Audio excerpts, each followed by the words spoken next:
Welcome to National Parks Traveler, where we explore the national parks and the issues that involve them. As temperatures soar across the country this summer, there is at least one place in the national park system to keep cool. That's below the surface at Mammoth Cave National Park, where temperatures in the world's longest cave system remain around a cool 55 degrees year-round.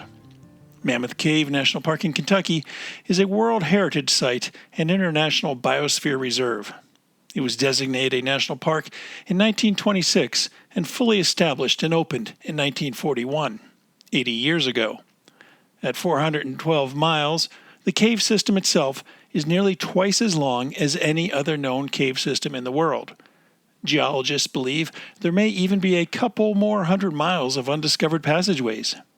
If you ever get a chance to visit, explore the underground during a wild cave tour, and then enjoy exploring the surface and its history. This is Kurt Repenchek, your host at National Parks Traveler. This week, the Traveler's Lynn Riddick takes us to Mammoth Cave National Park and taps into insight and anecdotes from park personnel about the historic and geologic wonders that tell the story of this unique landscape.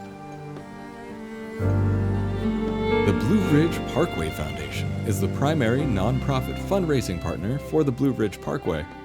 It is made up of people who have a deep love for this majestic road and want to ensure that its natural beauty and the experiences it offers endure for generations to come. Show your appreciation at brpfoundation.org. Western National Parks Association is a nonprofit education partner of the National Park Service. WNPA supports parks across the West, developing products, services, and programs that enhance the visitor experience, understanding, and appreciation of national parks. Learn more at WNPA.org. Whether it be strategy, business planning, change management, board development, executive search, or diversity planning, Potrero Group is here to help. They mix a depth of experience in the parks and land space with a breadth of best practices from other industries. For more information or to schedule a preliminary conversation, go to potrerogroup.com, P-O-T-R-E-R-O group.com. Nova Scotia, 8,000 miles of coastline dotted with colorful fishing villages, quaint coastal towns, and an abundance of scenic natural beauty. Home to 2 national parks, Cape Breton Highlands and Kejimkujik. Spend your nights under a canopy of twinkling stars. Spend your days exploring trails, beaches, historical waterways, and tons of cultural and recreational experiences. Visit novascotia.com today to start planning your natural getaway.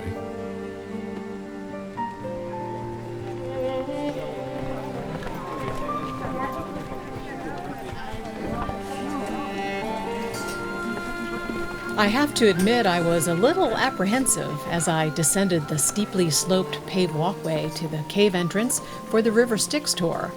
My traveling companions, including my pal Ginny Vining, and about 25 other park visitors kept going down, down, down. And we hadn't even entered the cave yet. All I knew was that there was way more descending to go, including some 600 steps once inside the cave. And then, of course, the journey back up. Park Ranger Haley Hoffman's pre-tour warnings allowed a couple of opportunities to bail. You all know yourselves better than we do, but if you have heart or breathing problems, trouble walking long distances, climbing stairs, any health concerns that you think will limit you from doing this tour to the best of your ability, if you have any concerns about Fat Man's Misery, maybe a little bit of claustrophobia, anything like that, feel free to go up here to Ranger Chris right now while I'm talking if you have any concerns like that, or to me once we start walking. We definitely want to make sure that everybody's in a part of the group where they feel comfortable when we're going through places. And like I said, There's no entrance fee to Mammoth Cave National Park, but there are fees for the cave tours, ranging from $8 to $22 for adults and $4 to $16 for seniors and youth. The hard part is choosing, as there are quite a few. Ginny scheduled the River Styx tour first, so as to tackle the more physically challenging one the first day. Haley, along with her park ranger colleague Chris Clark, led us into the semi-darkness, and our geology lesson began. down in there, but one thing We're standing around in this valley out here. Notice how we've been walking down this hill. We're going to walk inside the cave here in a second into that limestone. But on top of all this limestone sits sandstone rock, and it plays a very important role in Mammoth Cave. And we'll talk about it once we get down in there, but I just want you to kind of pay attention to the landscape kind of as we're walking down the hill here. And just here in a minute, you're going to feel that cold air, and it's going to feel glorious, so let's go get to it. Right, it's so hot out here. Kind of fun entering the cave for the first time and the trickle of water coming from the ledge overhead. So it's interesting, all that cool air that we felt yesterday coming from the cave, and now you come into the cave and you feel like this breeze, a pretty strong breeze of cold air. It's really nice. But it's not too cold so far. I'm sure if we go down further, it's colder. Well, we are prepared for 56-degree temperatures. Is that what they said? Yes. This tour covers 2.5 miles inside the cave with 360 feet of elevation change. As we pass through tunnels and formations, wide caverns and narrow passageways, our guides made frequent stops to explain the geological processes behind the formation of the cave. But right now I want to introduce the rock that is around us right now. We're going to start with the way back in time, the geological history of Mammoth Cave. We have to go way, way far back. Over 300 million years ago, there was a warm, shallow sea over this area of Kentucky. It was a lot more tropical, right, than what we're experiencing today. There wasn't all this forest and all this stuff everywhere. And in that sea, you had all types of creatures, sharks, fish, plant life, corals. You had a lot of things with shells, right? And when those things died, they started to float down to the bottom of that sea. The calcium precipitates out, and over time, with intense pressure, packs down to form the many layers of limestone that make up Mammoth Cave that are surrounding us right now, about 600 feet of it in this area of Kentucky. So very old limestone that we're in right now. And we're going to pass through 3 layers. Now there's layers inside of layers inside of layers. Mammoth Cave is one of the world's most diverse cave ecosystems, containing some 130 forms of life. It's a solution cave formed over millions of years as acidic rainwater seeped and continues to seep through the cracks in the rock above. We talked about where the rock came from. Now we're going to talk about how the cave got here. Right, so you have all this limestone rock, you have that sandstone sitting on top of it. Things start to shift and change and move around over the next few million years. You start to get little tiny cracks in this limestone. So Mammoth Cave didn't start off 412 miles long, right? Just like the Grand Canyon didn't start off in that big hole in the ground that we all know about today. Right? It took a lot of time. In geological terms, we're talking very, very long time. Right, so you have normal rainwater that comes down from the sky. As it's coming down, it picks up carbon dioxide, picks up that acidity, goes down through those sinkholes out around Mammoth Cave, inside Mammoth Cave. Did anybody come? Probably a lot of you came into the park from I-65, right? The nice interstate. Did you see any of those big bowl-shaped depressions out around you? There were some trees in the middle of them. Some of them were really tiny. Some were just huge, kind of spanning the whole maybe farmland that you were driving by. That's how a lot of the water gets into Mammoth Cave, right? Those big bowl-shaped depressions, just like a drain at the bottom of each of one of them, just like your kitchen sink has a drain in it. So the water comes down through that dirt in the soil, picks up even more acidity, and it becomes carbonic acid. Sounds scary, right? Acid. We all hate that word. That just, kind of like melting skin and all that sort of thing. Would any of you, drink carbonic acid?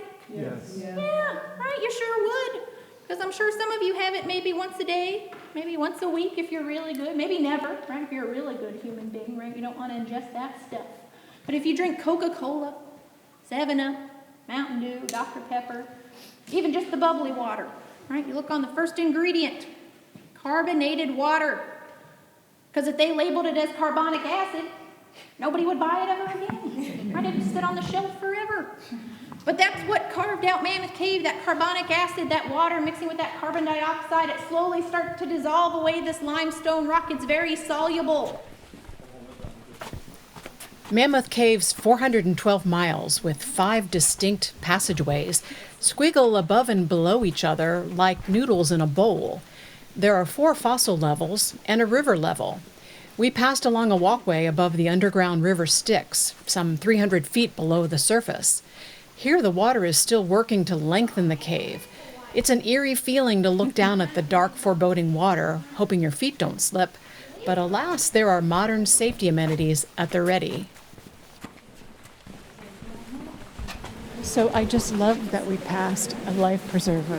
There's another one over there. Oh, that's I don't know fantastic. how they use those, though. Like, they get a big thing and, oh, God. it freaks me Well, out. they're going to throw it down to you, and then they'll Right. figure out how to pull your... Carcass out. Hopefully it's not a carcass at that point.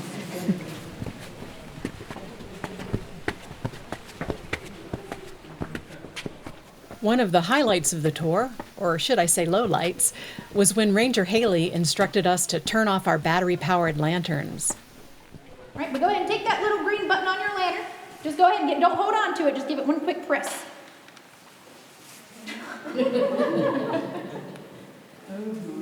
Oh. Seriously creepy. All right, so if you wanted to know what all the cave system looks like, you're seeing it. Go ahead and wave your hand in front of your face. It doesn't matter how long you are down in here, your eyes would never adjust to this. My traveling companions and I enjoyed 2 more cave tours while in the park, the Cleveland Avenue and Frozen Niagara tours.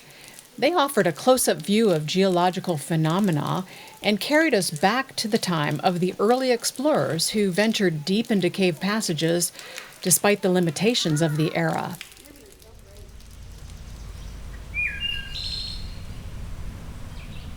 But visitors would be remiss not to enjoy the wonders of the park that lie above the cave. 80 miles of hiking trails through eastern hardwood forests. We explored old churches and cemeteries that are final resting homes to family members who once owned property here. And the Green River Ferry, a curious thing. Looking somewhat like a miniature aircraft carrier, it's about as long as the river is wide. It doesn't hold very many cars, and it doesn't go very far, but it got Ginny and me to the other side. You know, another fun little part of our trip was when we crossed the Green River on the ferry, and not because it was a sensational experience, it was just unique. I'd never been on a ferry that was just a 3-car ferry that went across, 40 feet of water. Mm-hmm. So it was kind of fun. I love that. And that's how you get to the sort of the other side of the park. It's one way of doing it, a very convenient way. But the ferry, sometimes it doesn't run because the water level with the rain it's it's variable. So if they have a situation where they don't think they can run the ferry, they just don't run it. So you have to call and find out if the ferry's running, and they'll let you know. And it was a very short ride. We just got on and 3 cars and they just moved us right across. That was a very unique experience for me. I've been on ferries, but that was like the coolest sort of quick ferry. Yeah. How long would you say it lasted? I think it was under a minute. I know it was, wasn't it? Yeah, yeah. You could count to like probably 25 and you're on the other side. At night, we were treated to an amazing display of lightning bugs that rose up out of the dewy grass and forested areas, an abundance that I have not seen maybe since I was a kid. The evenings are also a good time to catch an informative ranger talk or two. Ranger Chris told us about the pre-National Park era when landowners hired cappers to do whatever they could to attract visitors to their cave and not their neighbors. People would roll into this area. They would see this guy jump out, blow a whistle, and look like he was writing down your license plate number. You came back and said, "What did I do wrong?" "Where are you going?" "I'm going over here to Mammoth Cave." "Do not go there. All their guides have tuberculosis. Go to this cave instead." Or, "I'm going over to Diamond Caverns." "Don't go there. They have had a terrible fire. There's nothing to see." His presentation also included the captivating story of Floyd Collins, a young man pinned for days by a boulder inside the cave. The nationwide publicity surrounding his rescue fueled support for Mammoth Cave becoming a national park. As Rangers Chris and Haley explained to me after the presentation, the park has lots of stories, and they love telling them. Here we are, it's 8:30 at night, and you just finished your ranger talk, which was very informative, very enjoyable. Glad you enjoyed. Thank you. But you both were there at the 1 o'clock River Styx tour that I went on, so it's kind of been a long day, right? It has been. Is this typical? When did you start working? We start a little bit later when we have the night shifts like this. We start about 12:30. We do 2 tours and have an evening program, but we have a little downtime. Yeah, it's not too bad. A couple hours here and there to take a break.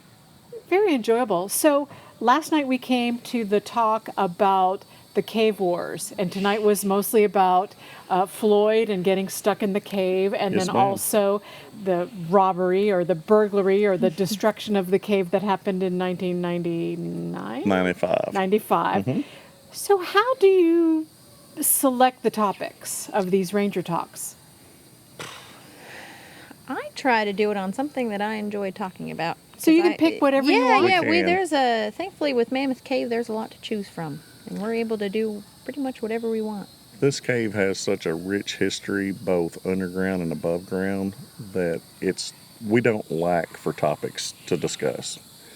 But for me, Floyd has been one of those things that has kind of captivated the attention of people that come into the Mammoth Cave area. And it's a story, really, had he not got trapped in Mammoth Cave, we may not be a national park. His entrapment led Congress to kind of sit back and look and go, okay, maybe we need to do something. And because the state of Kentucky had been trying since the 1900s to get this as a national park. But with the cave wars going on and designating this as a national park, we start to see a lot of those caves are in what would become the national park. And with that, it kind of helped squelch some of that.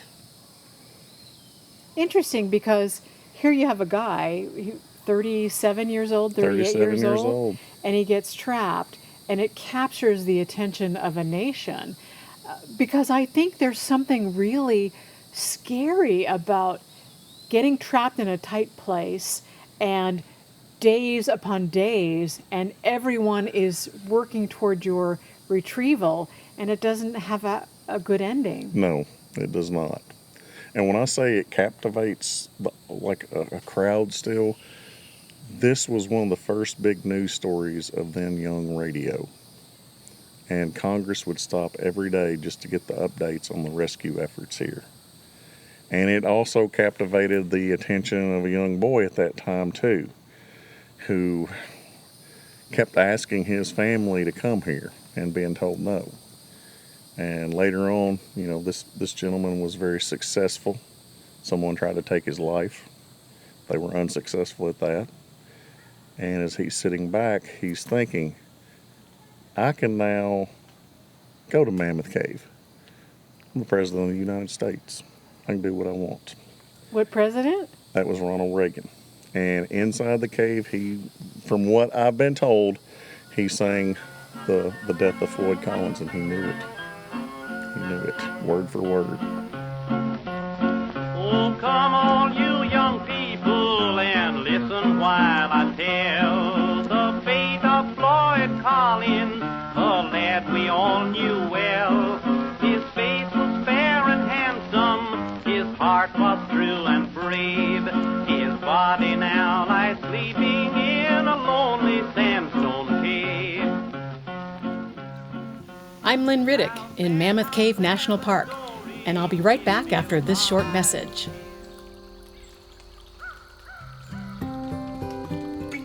The North Cascades Institute has a large portfolio. It's an environmental learning center, training center, conference center, and leadership center, all set in the splendor of the North Cascades National Park Complex. Learn more at ncascades.org. Acadia National Park is one of the 10 most popular national parks in the United States. It's also one of the smallest and most vulnerable. That's why Friends of Acadia exists. Friends of Acadia is an independent organization of passionate people, inspiring those who love this magnificent park to make a real and lasting difference for Acadia. You can make a difference at friendsofacadia.org. The Grand Teton National Park Foundation is a private, nonprofit organization that supports projects that protect and enhance Grand Teton National Park's cultural, historic, and natural resources. By funding initiatives that go beyond what the National Park Service could accomplish on its own, foundation donors improve the visitor experience and provide benefits to the National Park System for decades to come. You can see their successes at gtnpf.org. Do you love one-click shopping?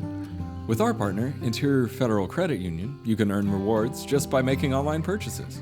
You're missing out on rewards points if you're not using their Visa, credit, and/or debit card. By adding these cards to your online shopping cart with Amazon, Walmart, or other shopping retailers, you can earn a point for every dollar you spend. Binge watching a lot with streaming services like Netflix and Hulu?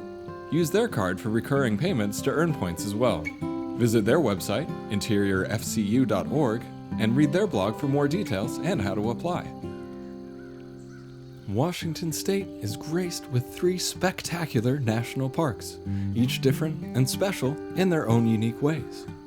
As the official nonprofit partner and the only philanthropic organization dedicated exclusively to supporting these parks through charitable contributions, Washington's National Park Fund has a mission to raise private support to deepen everyone's love for, understanding of, and experiences in Mount Rainier, North Cascades, and Olympic National Parks. Share your passion for these parks at wnpf.org. I'm Lynn Riddick, and I'm continuing my visit to Mammoth Cave National Park.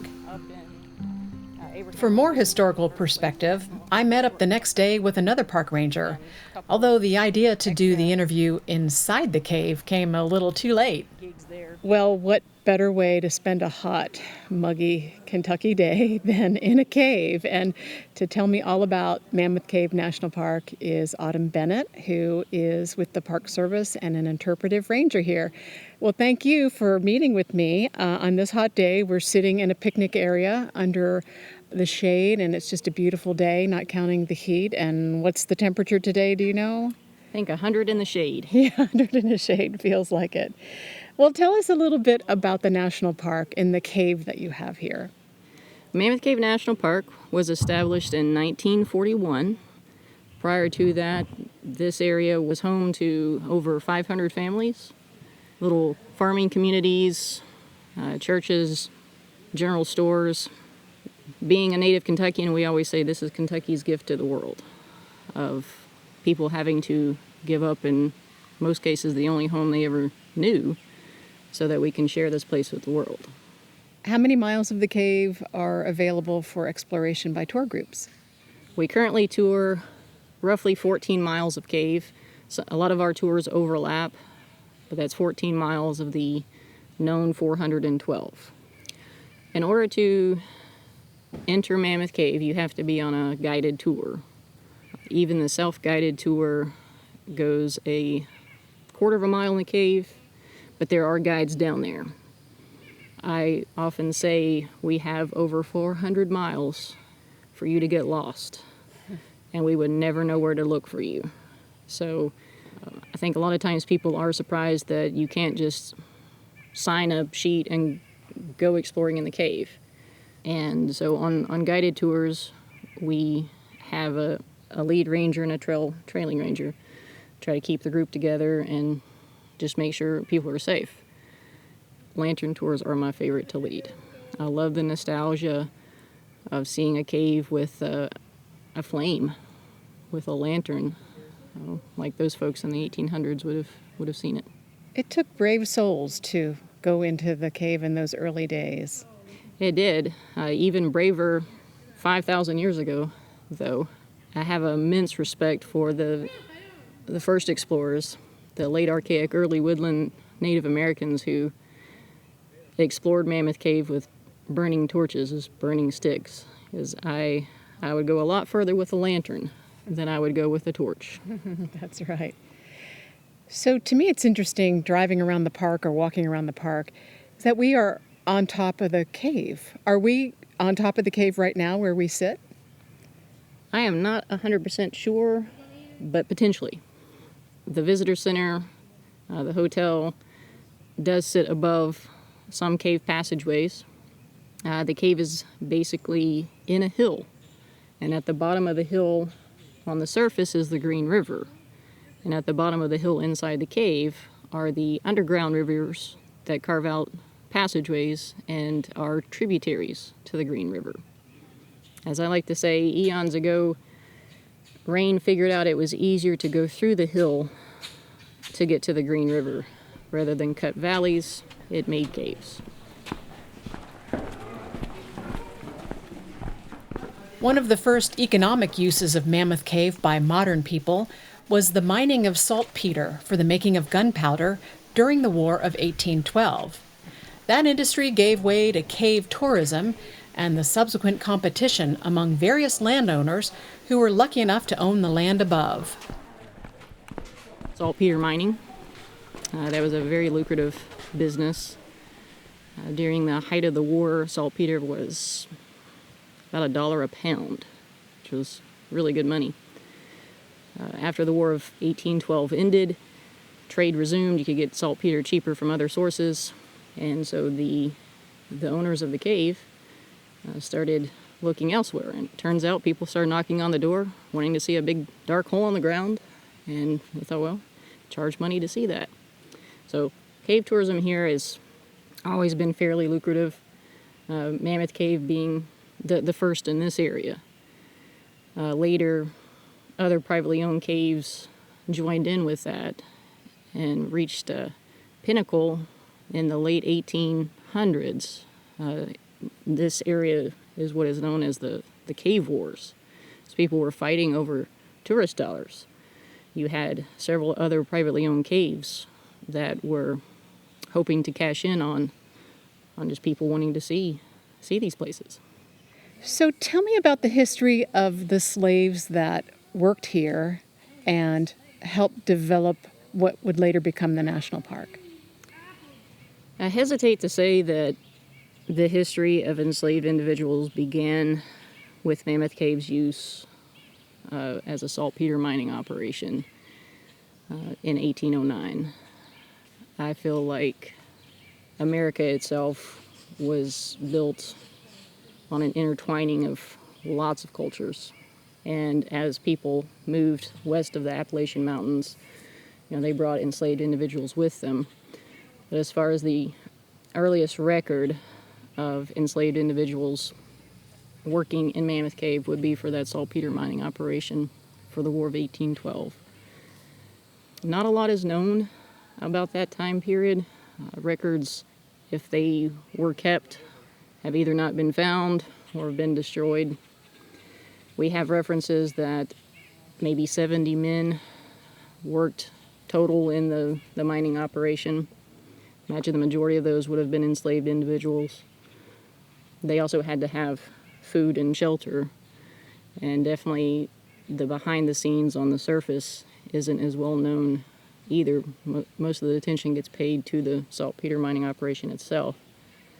Afterwards, the families who continued to own Mammoth Cave and give cave tours, it was the first from 1816 up until 1838.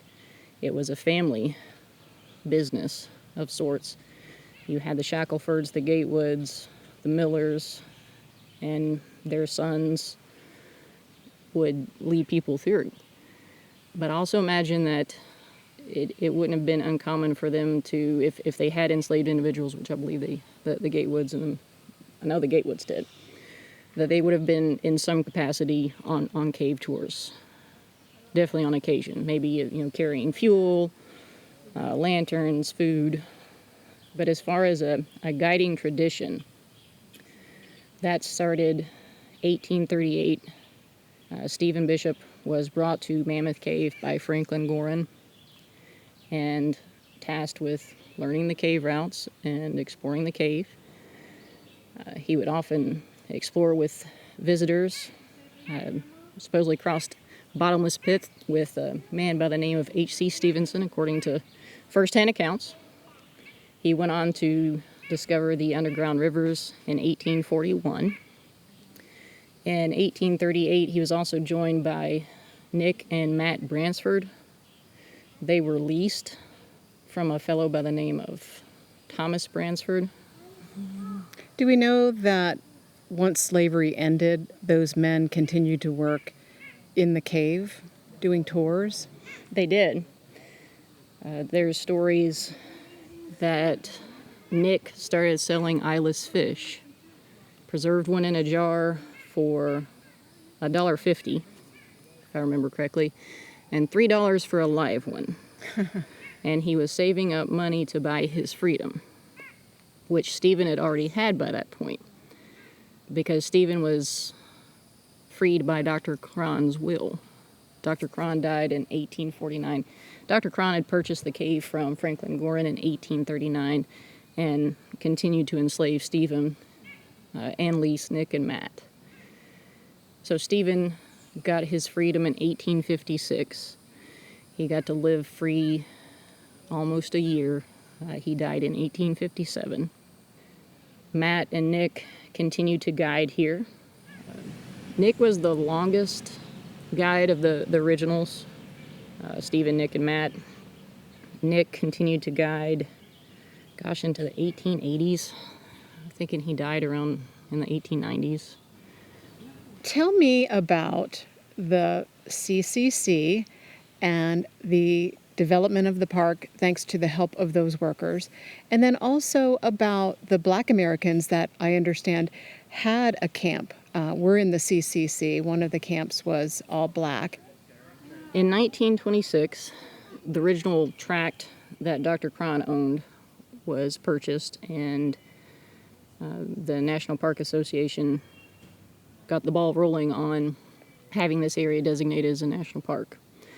By the 30s, sometime during the 30s, they had acquired enough land for the National Park Service to take authority. And so you had park rangers moving in, setting up offices and such. That also allowed the Civilian Conservation Corps to be able to come here and start making this look like a national park. They tore down homes, churches, barns. They rolled up all kinds of barbed wire fencing. Because this was land that the federal government had acquired, and so that's why they were clearing these old structures out. Right, and planting trees. They also constructed miles and miles of trail, both above surface and in the cave. There were 4 CCC camps. One was all black. Inside the cave, they built miles and miles of trail in which they would just take rocks and kind of lay down rocks and gravel, take cave dirt, pack on top of that, all by hand. There's no machinery involved at that time. And all in very low light, too. Yes. Mm-hmm. Up here, 100 degrees, doing the same thing for the miles of hiking trails we have. We always tell the story that they dropped their sledgehammers and pickaxes and left their tools of labor to pick up tools of war to go fight in World War II. Tell me about the archaeological work that you are doing here. Next month, the cultural resource manager here is going to excavate where the hotel stood. The original hotel that was built and expanded on by Dr. Cron in 1839 burnt in 1916. And in the 1930s, well, maybe late 20s, another hotel was built. And then I think sometime in the 60s, that one was condemned, and they tore that down and built the version we have now. However, soon, our current hotel is going to get a facelift and some modifications and remodeling. And there's going to be an expansion of the parking there. And before all that takes place, we're actually able to excavate around the foundation of the 1930s hotel. And we're even hoping to catch a little bit of the first hotel. It might overlap some, so who knows. We're very excited to see what's beneath the surface. We know the cave's down there, but what's between the cave and the surface. Most of the archaeological work that the park has done in the past has been in the cave and has been focused on the late Archaic, early woodland Native American explorers. And Mammoth Cave itself is an archaeological treasure, and that's often overlooked. But what Mammoth Cave offers here is because of it being a dry cave, plant remains are preserved.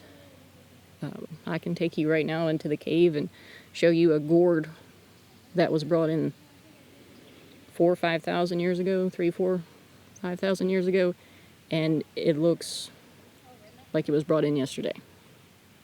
There are cane reeds. We found sunflower heads, woven slippers that are so well preserved that people can actually replicate the weave pattern, the twisting and the twining that they did. And those things would not exist if it weren't for Mammoth Cave and those folks leaving that in Mammoth Cave during their exploration, because it would have rotted out here on the surface. So Mammoth Cave offers another piece of the puzzle to the subsistence patterns of the late Archaic, early woodland Indians. They were actually starting to farm. The first archaeology was focused on the prehistory, and it's really neat to give some attention to the historical side of things. Sure. I also understand that shark teeth and fossils have been found, which is difficult because sharks are mostly cartilage, right? They are, except for their teeth, which is why you find so many. When you say a shark fossil, it's usually a tooth. The different members of limestone here, some are very fossil rich, and they've started finding all sorts of species of ancient sharks. That's kind of the big push in science right now, is all this fossil collecting and looking for fossils. And I guess in a sense it kind of sums up what I love about Mammoth Cave is, people often ask me if I ever get tired of going in the cave. And I answer honestly, some days it's like anything else, you'd rather be somewhere else. But no, I never get tired of going in the cave, because if I look, each and every time I will find something I've never seen. Significant work has been done over many years to map out and understand this immense cave system. So the wonders above and below the ground here are yours to see as well. For The Traveler, I'm Lynn Riddick.